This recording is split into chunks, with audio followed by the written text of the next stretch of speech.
അടക്കമുള്ള ആളുകൾ KC വേണുഗോപാലിനെ പിന്തുണയ്ക്കുന്ന ആളുകളാണ്. അതിൽ K മുരളീധരൻ മാത്രമാണ് VD സതീശനെ പിന്തുണയ്ക്കുന്നത്. അത് K മുരളീധരൻ VD സതീശൻ പക്ഷമാണെന്നൊന്നും പറയാൻ കഴിയില്ല.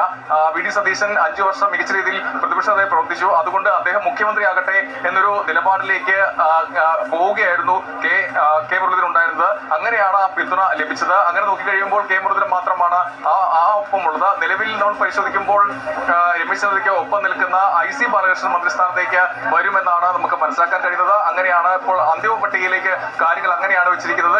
തുളസിയുടെ പേര് നേരത്തെ APL കുമാറിനെ ഒഴിവാക്കാൻ വേണ്ടിയാണ് ഈ ഗ്രൂപ്പ് സമവാക്യത്തിന്റെ ഭാഗമായി VD പക്ഷവും രമേശ് ചെന്നിത്തല പക്ഷവും ആ രീതിയിലാണ് അതിനെ കണ്ടത്. അങ്ങനെ ആ രീതിയിൽ നീക്കം നടത്തുകയും ചെയ്തതാണ്. പക്ഷേ അവിടെ APL കുമാർ തന്നെ മന്ത്രിയാകട്ടെ എന്നൊരു നിലപാട് കൂട്ടായി പിന്നീട് എടുക്കേണ്ടി വന്നു. അപ്പോഴാണ് ഇപ്പോൾ തുളസിയും അതോടൊപ്പം തന്നെ കൃത്യമായി അവിടെ IC ബാലകൃഷ്ണൻ ആ മന്ത്രിസഭയിലേക്ക് വരുന്നത്. അപ്പോൾ T സിദ്ദിഖ് ഒഴിവായി പോകും എന്നാണ് കരുതിയിരുന്നത്. പക്ഷേ T സിദ്ദിഖിനെ ഒഴിവാക്കില്ല. T സിദ്ദിഖും മന്ത്രിയാവട്ടെ എന്നുള്ളത് തന്നെയാണ് നമുക്കിപ്പോൾ പറയാൻ കഴിയുക. ശരി ബിനില, എന്തായാലും നിർണായകമായ നിമിഷങ്ങളാണ് ഇനി.